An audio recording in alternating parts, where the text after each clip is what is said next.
Shabbat Shalom, Baruch Hashem. Forgive me for relapsing into old style dress again. If you recall from last week, we spoke about the first time the Ruach is mentioned in scripture in Bereshit in Genesis, where it actually hovers over the deep being the abyss. Now, if you'll do a little bit of a study by yourselves and look at every time the abyss is mentioned, okay, not only does it have the deepest and most innermost, cleanest waters beneath the earth, the abyss is also where things go to be contained. Okay, so here right at the beginning, we have the Ruach. Remember, the Ruach, as we learned in the prophets or writings and in the New Testament Brit Hadashah, with those letters there, that the Ruach is always Kodesh, always Kadosh. It is always true, and all that comes through it are always true teachings, and it's always redeeming. So here you have the Ruach. Before anything's been taught about it, before it's had any other activity, the first thing it's commanded to do is to hover over the abyss.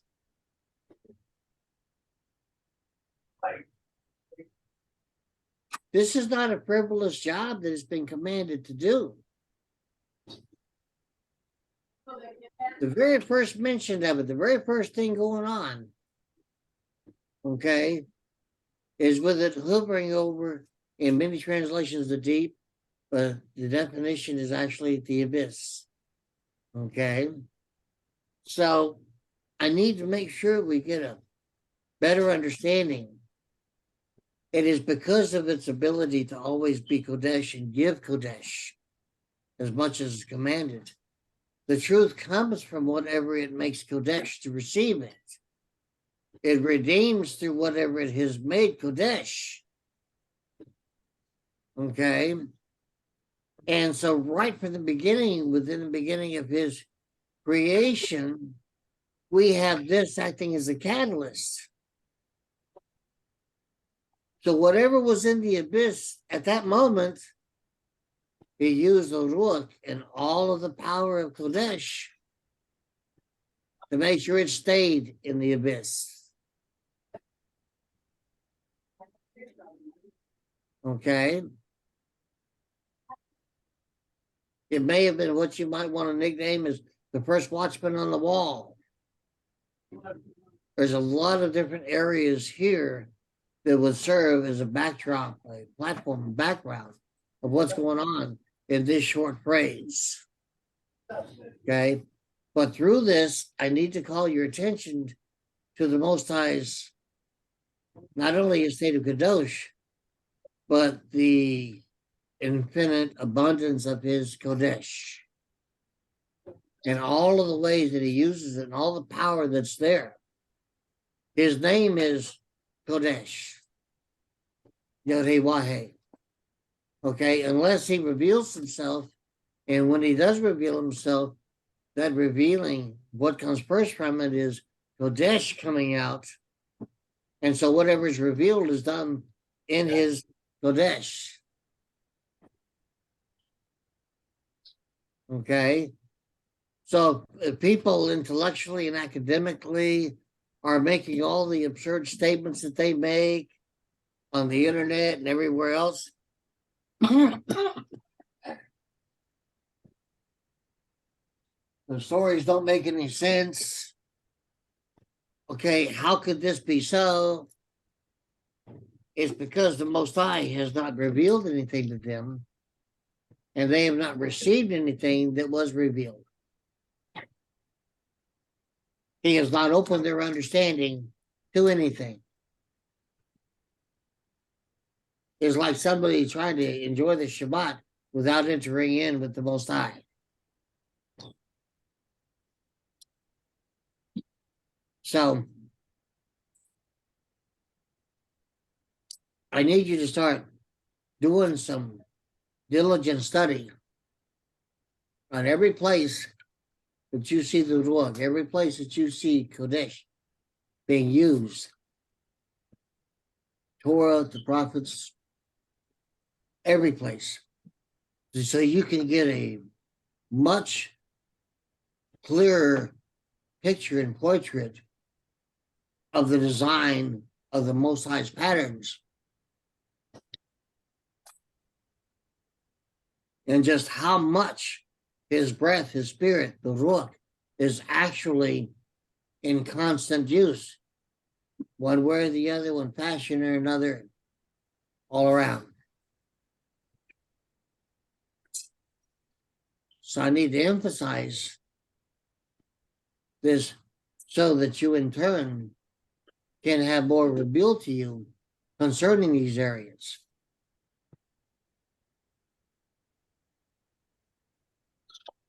Hey, Rob, Yes, sir. don't all of those attributes encapsulate who the Most High is?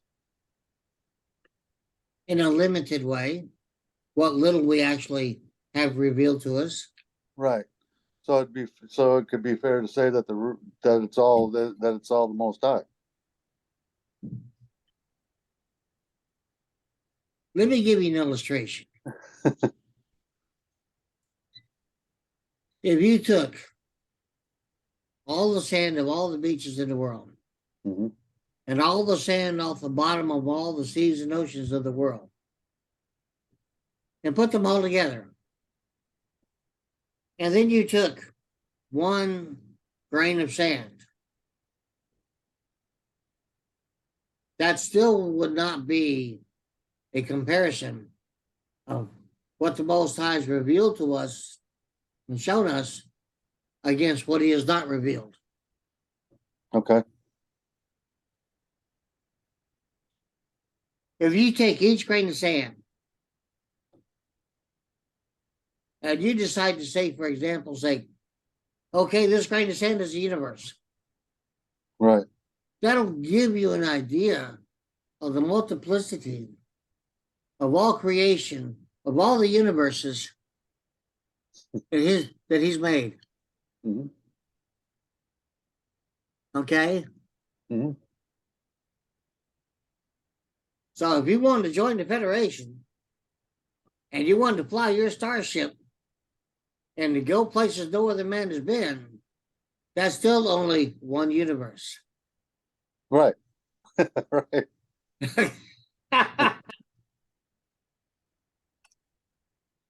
Okay? Mm-hmm. Now, if you can get some kind of an idea about this, his Kodesh is in all of that and more. Right. And Sure. all of it, because it was made from him, it's all Kadosh. Right. But in order for us to perceive it, in order for us to have any understanding at all, he's got to bring his Kodesh to us, and for us to experience his Kodesh to some degree, on some level, for him to be able to reveal it so that we can receive it with an understanding. Right. Okay? Mm-hmm.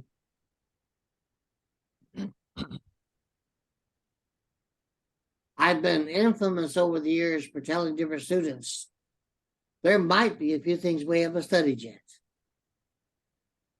I've heard it more than once. So I'm letting you know, beyond everything that me and other Kohanim have had revealed to us, Mm-hmm. there's a vastness beyond compare of what has not been revealed. Right. Okay? Mm-hmm. Which really makes New Jerusalem a wonderfully new starting point or staging point. Yeah.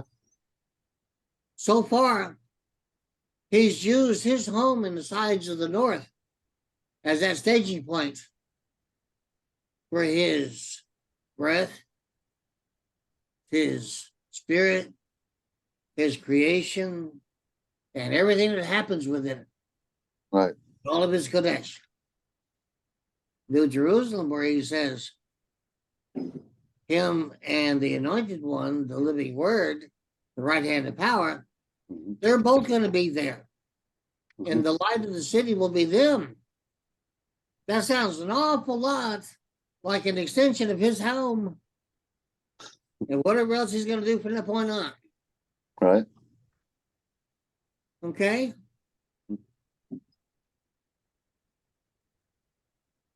And if you notice, it says we'll be in New Jerusalem, even though he's going to be creating a new heaven and a new earth.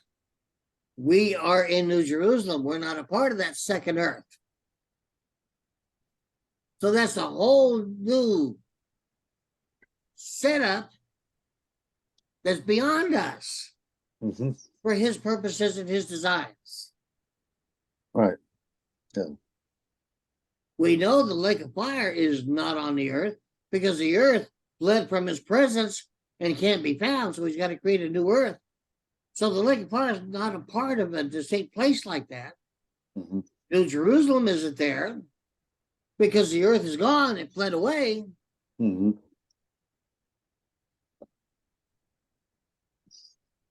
But the rest of it, the Most High has not yet revealed to us. We're not quite there yet for it. Okay. What do you think about that, Hananiah? Gonna be fun when it is revealed. Now, one of the major keys we got for this is the Kodesh of the Ruach. Because without his Kodesh being present in whatever degree is needed and required, we can't receive his teaching as truth. We can't be redeemed. We can't be a vessel fundamentally used for the fruits of the Spirit to work through us to others, for others to experience these same things in an endless array and endless abundance. Just think of the way that he's arranged it. Every time we intercede and we are a worthy vessel, and as he works through us, his honor is what makes the vessel honorable during the time that he's working through us. So it would behoove us for him to work through us more and more, because the more and more he works through us, the more his honor is there while he's working through us. Mhm. And the more measure of Kodesh goes through us that we experience. Mhm.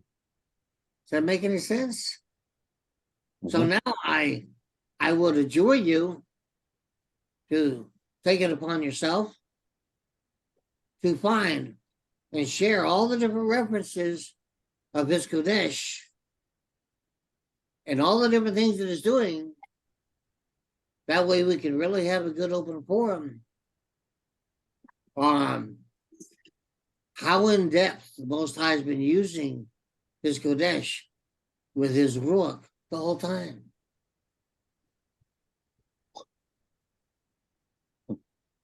What do you think?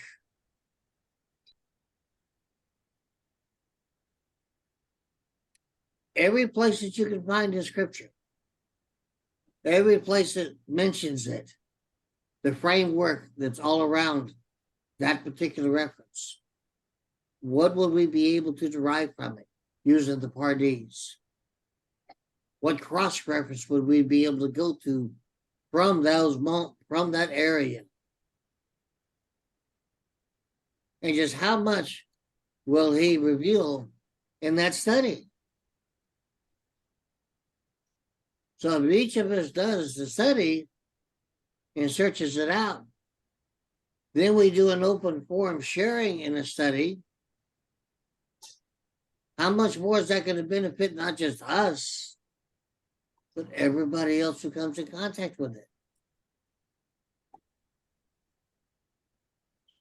What do you think?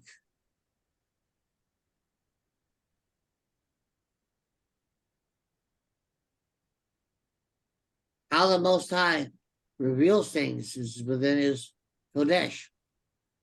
How he heals and rebuilds and rejoins remakes. Like every time. All in his Kodesh.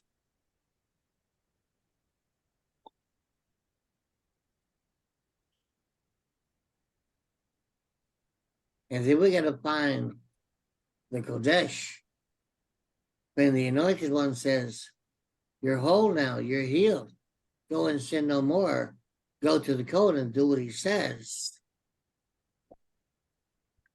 When he said, "Go and sin no more,"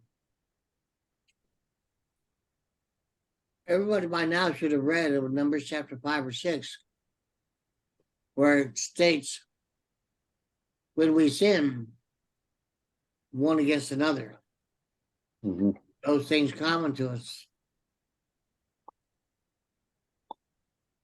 we have gone against his Torah, his teaching, because sin is disobedience to Torah.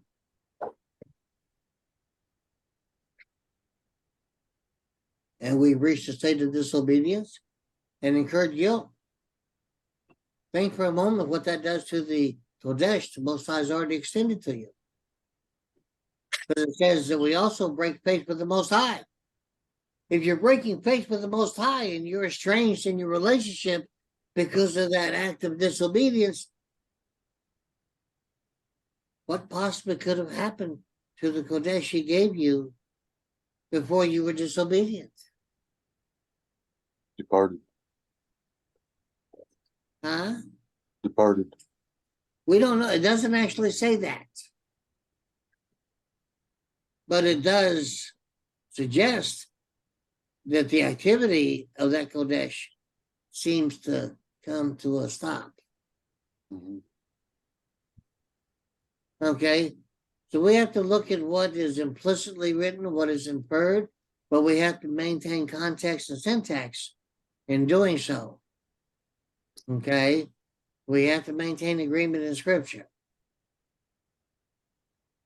Say, Okay. Rob, Yes. those of us that grew up in the West might be very familiar with the teaching from the Brit Hadashah to be sanctified. That's talking about becoming Kodesh.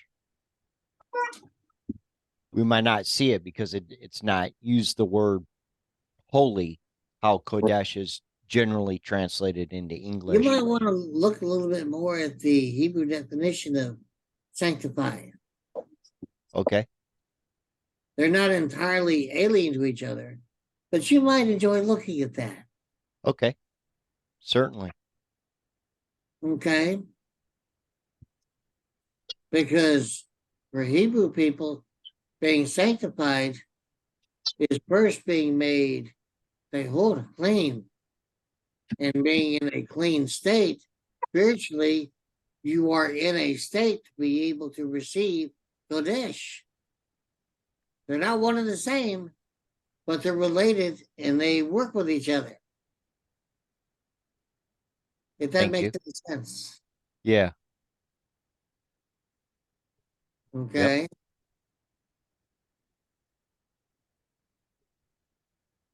Now, so if he says, you've been made clean, you've been made whole, okay, go and sin no more. There's a two-part command there to go. It doesn't say depart from the camp or depart from the Most High. It doesn't say depart from covenant. It says go the way the Most High would direct you and do it without breaking Torah anymore, without sinning. That's what's actually being said there. Okay. Now, for the ones that are told to go to the Cohen and do what he tells you to do, Cohens are commanded to teach Torah and to give the answers that are based within Torah. Okay. So if they go to the Cohen is already Kodesh because he's got to see into the person. The Cohen is already Kodesh because he's the one that does the atonement for the guilt. The Cohen has been given to be Kodesh so that he can do something else. He can direct the person in the form of a reminder and in the form of a direction, okay, to command that person. Since they have been made whole and they have been atoned for, what are they supposed to do at that point? Ask for forgiveness. When you are in a state of tahor, cleanness, and whenever you have been made whole, and whenever you've been atoned for, the next step is asking for forgiveness. When that is completed, Michael, that's when his Kodesh can come out, because then you're in a full, whole state for his Kodesh to do something with you. Okay, Is making any sense? definitely. And it's not about what we want to do. That process is to put us in a place so that we can do what he desires us to do. To be those vessels, to listen to his direction. Is making any sense? Yes, it is. The reason the world has lost value in accepting the presence of the Most High as that divine being, as the Elyon Most High, is because he is revealing himself to people less and less and less world over. Don't you remember what Rob Shaul said in chapter 1 of Romans, and in chapter 7 or 8, I believe? He's giving people over to their own desires. And if their desire happens to be a world without Elyon, all he's got to do is withdraw any evidence of himself from that person.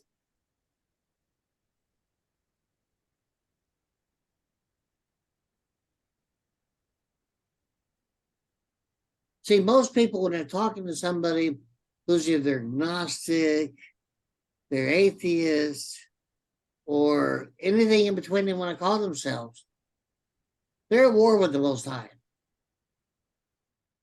Okay? Regardless of what they're going to pitch to you, regardless of what their intellectual argument is, okay? Regardless of the lack of evidence they feel like they have in their life, plain and simple, the Most High has chosen not to reveal anything of himself to that or those individuals.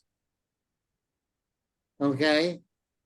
When you start interceding for an individual like that, asking the Most High to reveal himself to that individual, when that actually happens in that person's life, you see them undergo changes. Let me give you a small example. There was a young woman years and years ago who got prayer taken out of the schools. Since then, the Most High revealed himself to her. She repented. She received atonement. And she got forgiveness.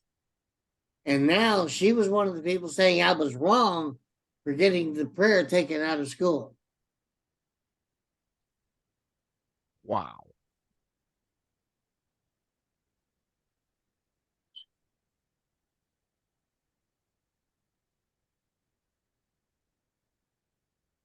There's a big war going on with pro and con on abortions.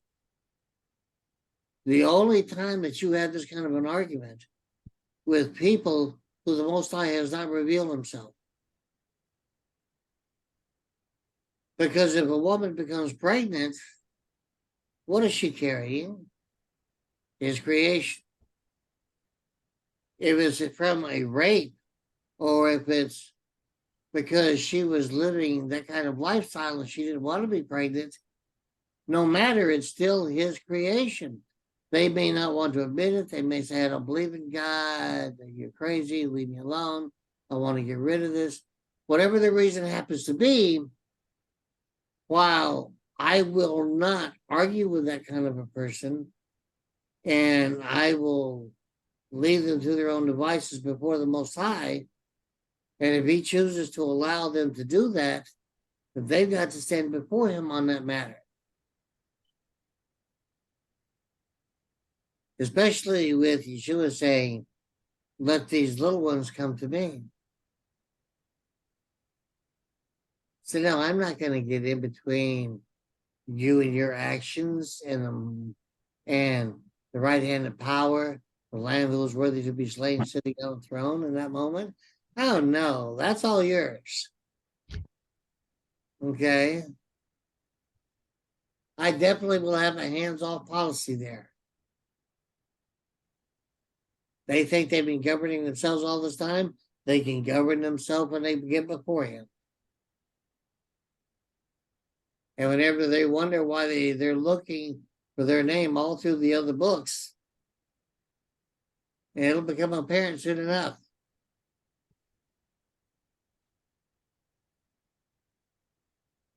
Now, we have an advantage. He's revealed himself to us.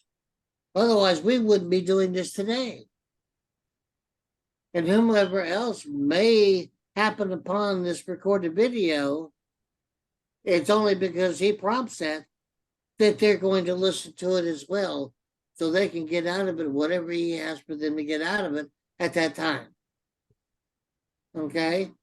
And if only one other person ever listens to it, it has still served his purposes in his kingdom.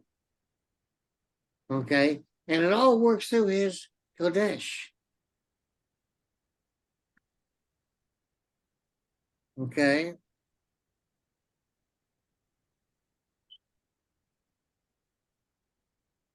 Now, he uses Kodesh at the beginning of the story of creation. Now, you don't see the Kodesh being used again until we get to the seventh day.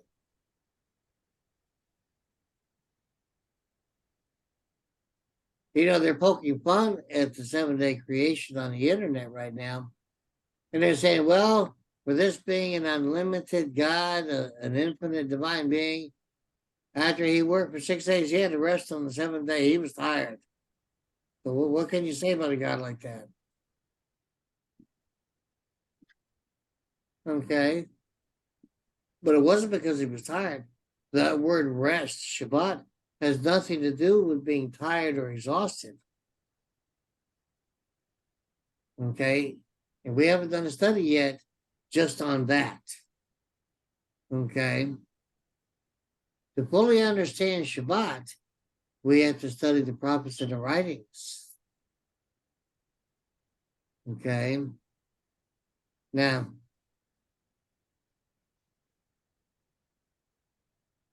Michael, the thing that we need most, more than anything else, is to grow in his fruits of the Spirit. That's the way he designed for us to get more Kodesh, more truth, and be fully redeemed, so that we can be received into the kingdom at large.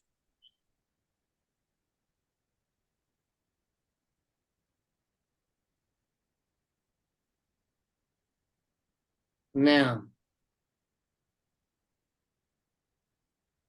as we have gone over a few times, it says that he separated light from the darkness. When we look at the definitions there, darkness is chaos. Okay.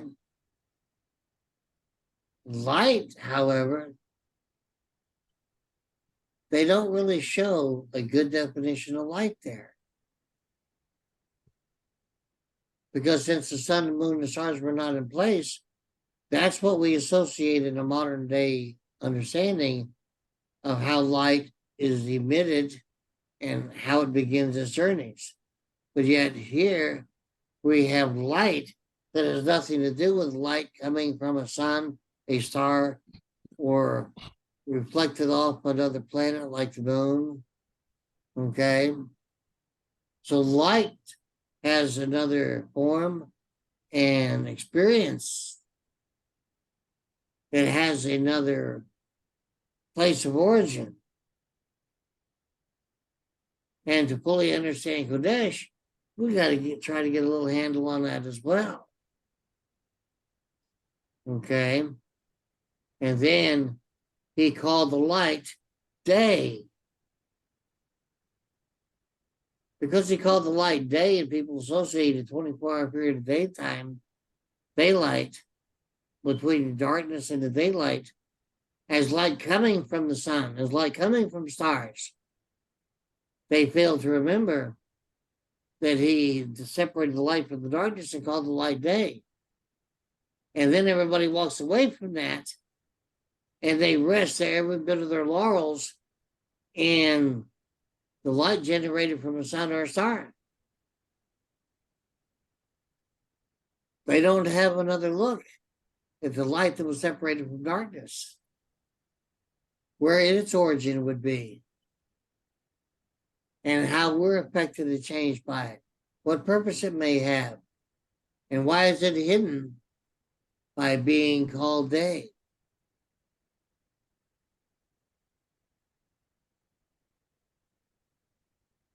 You laughing at me, Patrick? Not directly at you, but I am laughing. Well, I'm glad I can make you laugh still. Oh, yeah. Okay. Now, there is a link between the light that was separated from the darkness and its Kodesh. Because the light from his darkness ultimately comes from the right hand of power.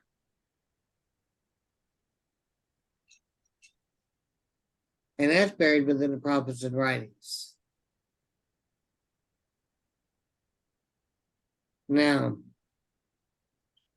he uses his Kodesh from his place of being fully Kadosh continually.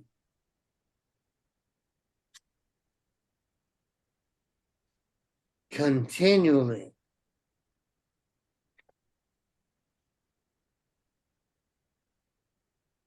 Now,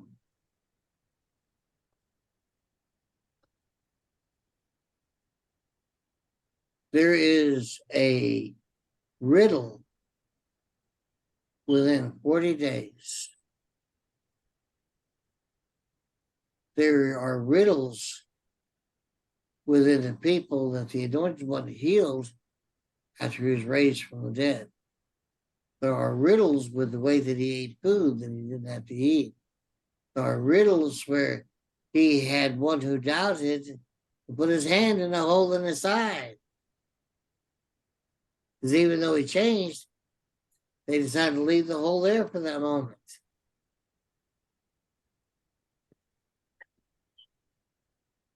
Can you imagine going in for surgery and instead of sewing you up, the doctors put this covering of Kodesh over that area where the surgery was at, and instead of covering it up with stitches, they said, you don't have to worry. It's all going to be okay. We covered it with Kodesh.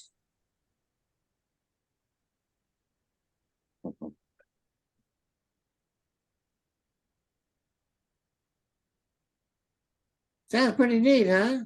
That's some of what he does. Think of all the hurt and pain we encounter with our choices.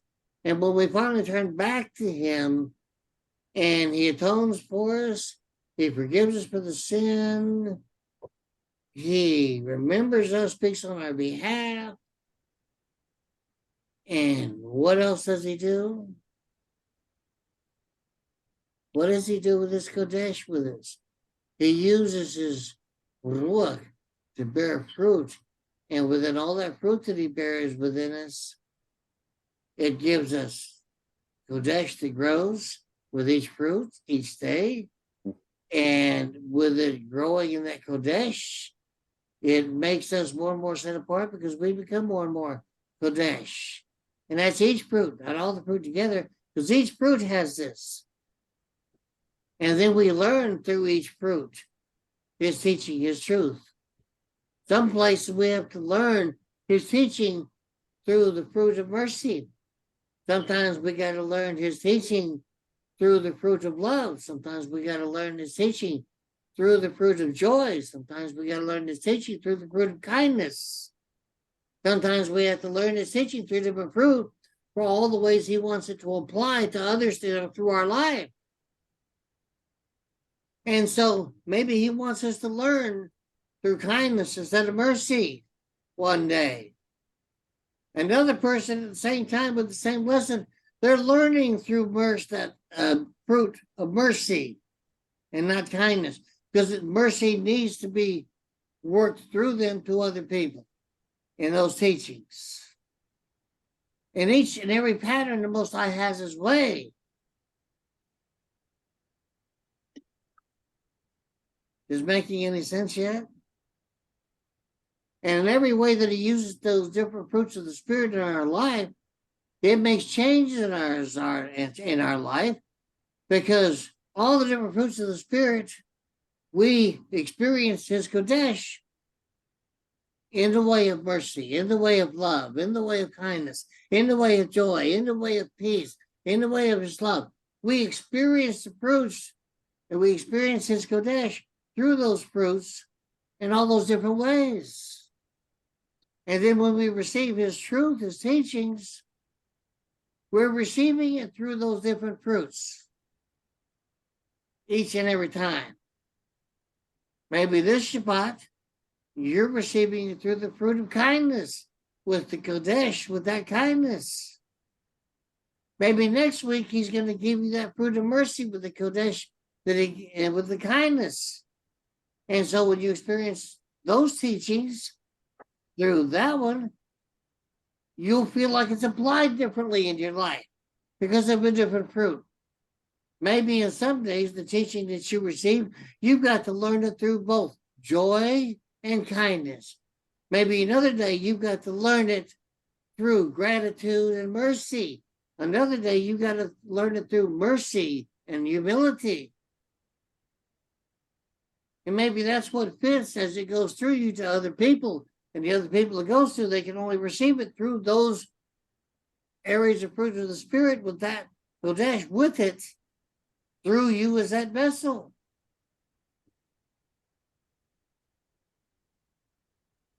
And he arranges it, he puts it together, he changes it every way he needs to each and every day.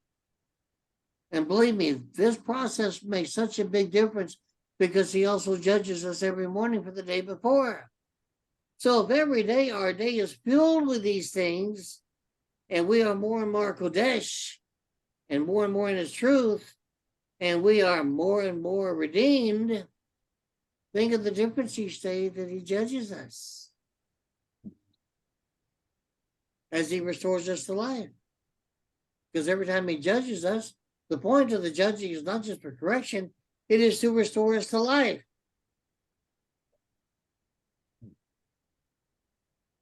So I find it easy to say, okay, Elyon, I see Hananiah there. Please judge between us. That's not me putting myself higher than Hananiah. That's not me making myself better than Hananiah. I'm saying, okay, yeah, judge between us. Restore us both so that in the ways that you have us interacting together, guess what? There's more Kodesh there. There's more of your teaching there. We're both being redeemed through that interaction with you and your Kodesh, and others are going to benefit through that interaction. That's the purpose of how we assemble together.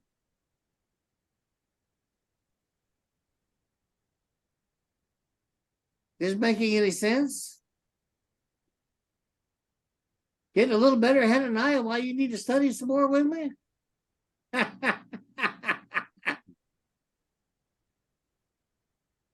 You getting that warm feel good from that Kodesh and his teaching and being redeemed?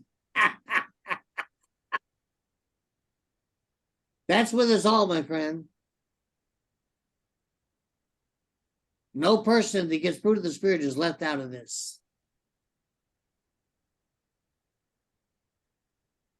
Is all of this making sense?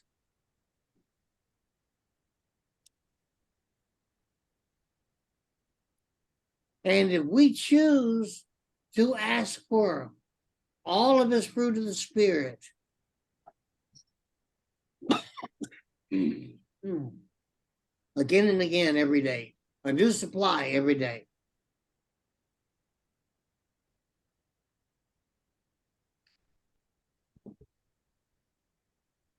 Now, I very, very seldom, extremely seldom, will I give a judgment. So today, as your Cohen, I'm going to give you a command, and you'll be judged on it. This is important. Are you ready? Mhm. For all who are within the sound of my voice, as your Cohen, I command you to not only ask for fruits of the Spirit, but as he's redeeming you, to start asking for fruit of the light. All the fruits of the light there, and all that come with it, and for him to get you to a place where you can receive the fruit of the light. Now, I'll give you a guess where that place is at. And this is my command to you. Why are you laughing at me, Patrick? Because of that comment.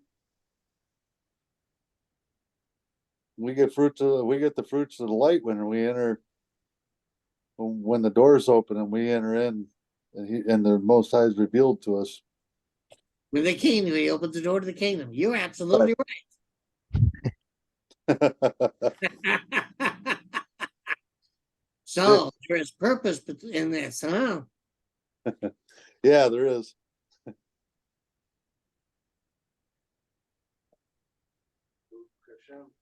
Baruch Hashem. Baruch That's it. Hashem.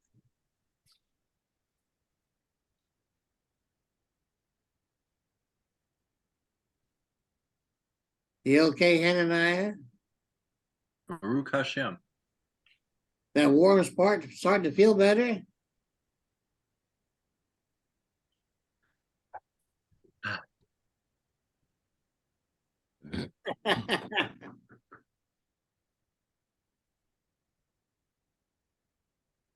It Hold certainly on. doesn't feel bad.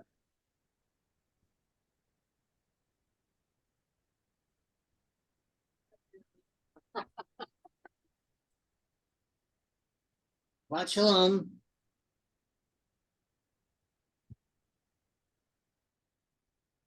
Hey, Hannah has just joined us. Now, this command and this judgment extends to every day. So there should not be a day that you fail to ask for this, for your life and other people's lives and your intercession.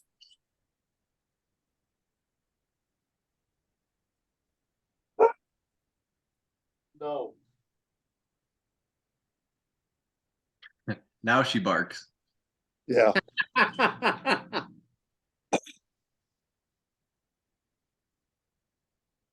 Okay. Every day. Now, based on what the Most High has set in order in his Seder, you will not have it revealed to you what all the fruits of the light are until they're being given to you.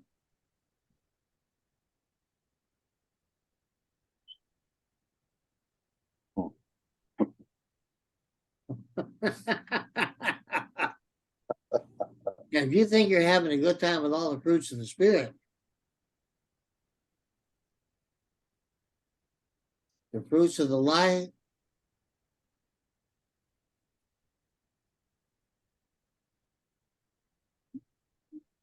my.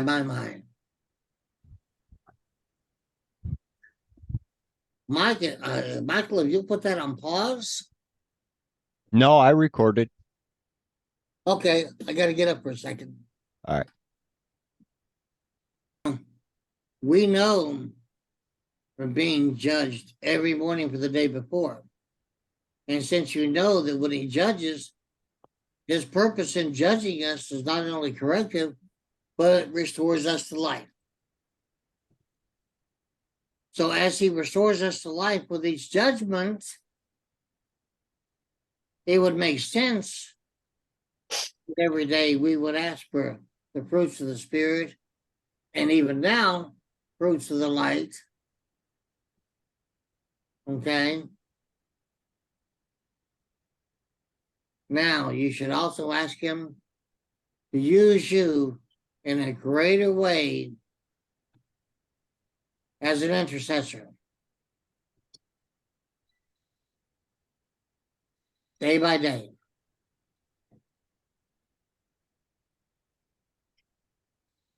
The day by day is most important.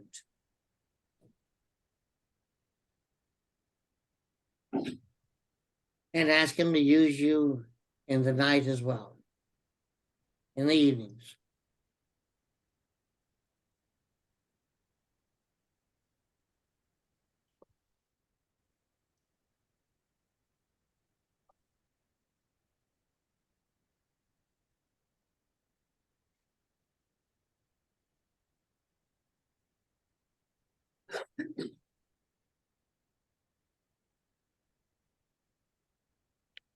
Now, when we do the study with all the references we find Kodesh, you're going to find that we build an edifice that you never imagined seeing before. And I do believe you're going to like it.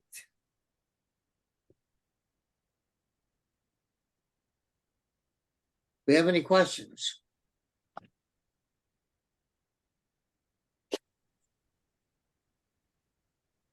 No questions?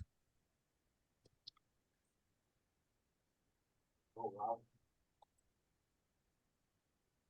Nope. Have we stopped recording? No, it's still on. Might we stop that recording for a moment?